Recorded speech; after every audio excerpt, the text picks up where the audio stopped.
This is BlueHead. This is my seventh installment in a series of monologues as the independent presidential campaign running for the presidency of the United States in 2012. I first have to apologize for missing my deadline date yesterday for having this monologue available on the 7th. As is the case with many people, I was overwhelmed with other obligations,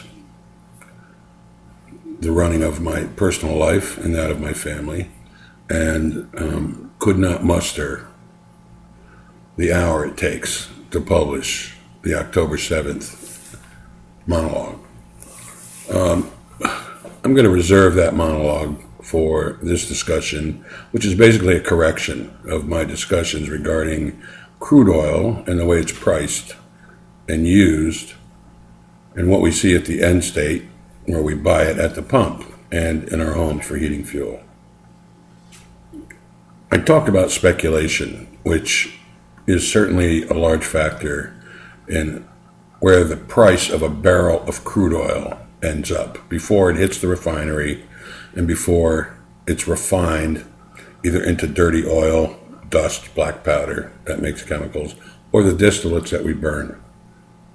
There are certainly many other layers of cost and factors that end up as the retail price for gasoline at the pump and for home heating fuel in the parts of the country that use it to heat their homes. I can't take away the huge burden state taxes, federal taxes put on a price of gasoline. I can't take away the enormous chunk of money per unit sold that is also taken out by both state and federal governments as a reserve for what's supposed to be the impact spilled or discharged distillates have on the environment.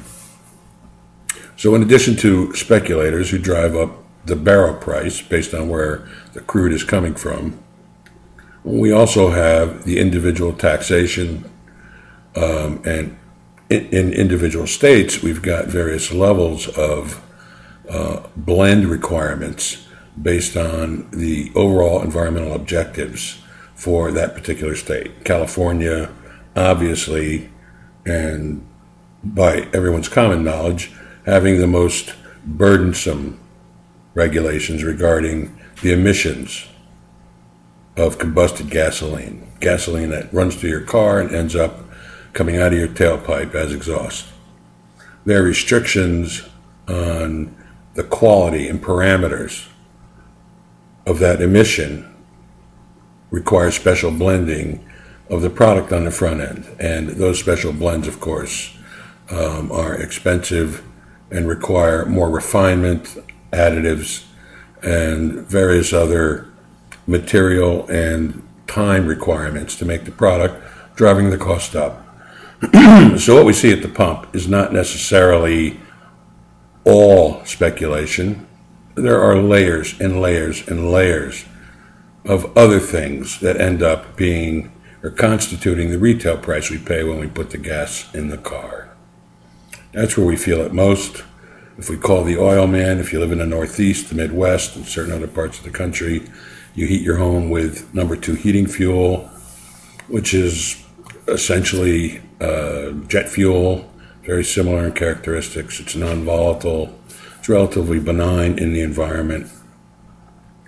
If you have a 1,000-gallon tank like I do, filling that tank right now will cost about $4,000. I remember filling that tank for $1,200.